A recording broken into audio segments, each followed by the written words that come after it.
नमस्कार बच्चों, आज की कक्षा में आप सभी का स्वागत है। बच्चों, जब हम व्याकरण की बात कर रहे थे ना, तो हमने यह सीखा था कि व्याकरण हमें कुछ नियमों के बारे में बताते हैं और व्याकरण के इन्हीं नियमों से पता लगता है हमें कि कौन सा वाक्य सही और कौन सा गलत है। व्याकरण का ही एक नियम है लिंग और दूसरा है वचन। लिंग अर्थात जेंडर और वचन अर्थात नंबर।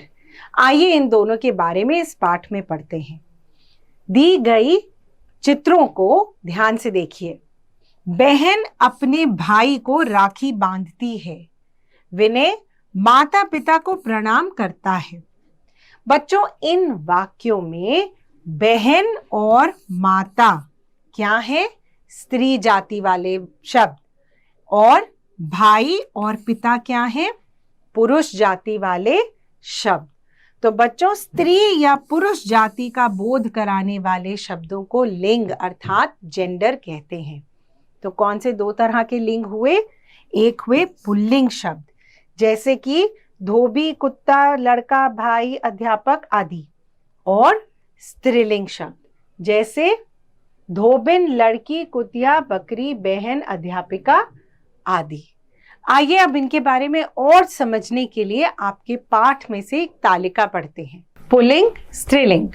लड़का, लड़की, पिता, माता, दादा, दादी, भाई, बहन, नाना, नानी, छात्र, छात्रा, शिक्षक, शिक्षिका, नायक, नायिका, गायक, गायिका, पुत्र, पुत्री, पति, पत्नी, हाथी, हथनी, महोदय, महोदया, श्रीमान, श्रीमती, शिष्य, शिष्या, राजा, रानी, भगवान, भगवती, लुहार, लुहारिन, युवक, युवती, चूहा, चूहिया, बैल, गाय, मुर्गा, मुर्गी। तो बच्चों, यह थे पुल्लिंग एवं स्त्रीलिंग शब्द। इसी तरह से और शब्द भी दिए गए हैं जिन्हें आप स्वयं पढ़ सकते हैं। बच्चों, मुख्यतः पुल्लिंग शब्द कौन से होते हैं?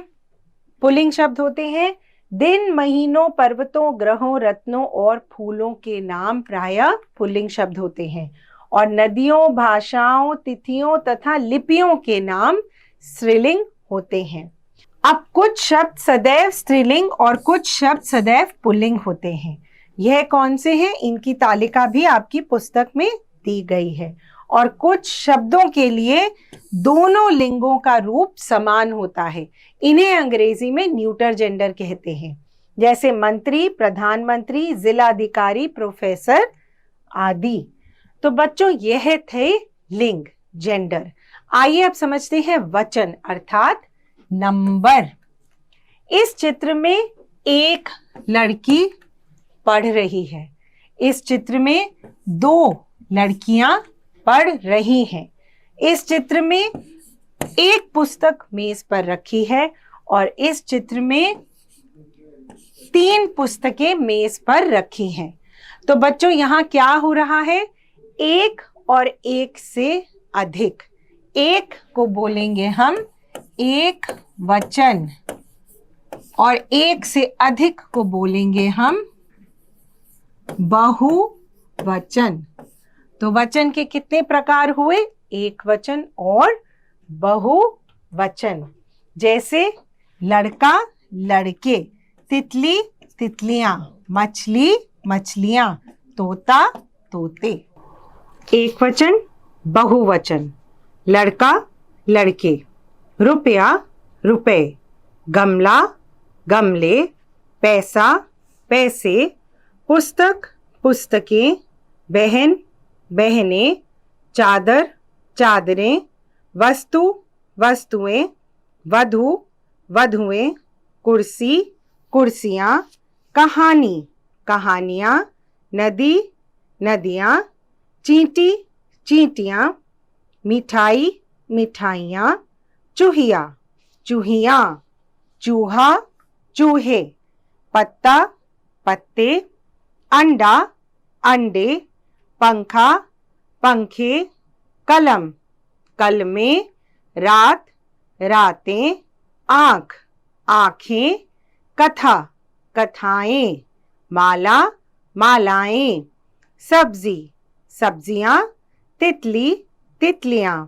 गाड़ी, गाड़ियां, साड़ी, साड़ियां, चिड़िया, चिड़िया, पुड़िया, पुड़िया। तो बच्चों, इस पाठ में आपने पढ़ा कि लिंग दो प्रकार के होते हैं, स्त्रीलिंग एवं पुल्लिंग। फिर आपने पढ़ा कि वचन दो प्रकार के होते हैं, एक वचन और बहुवचन। बच्चों, इन सभी का जितना ज्यादा अभ्यास करेंगे उतनी ही आपकी लिखावट बढ़िया होते जाएगी। तो चलिए, अभ्यास करने का समय आ गया है। धन्यवाद।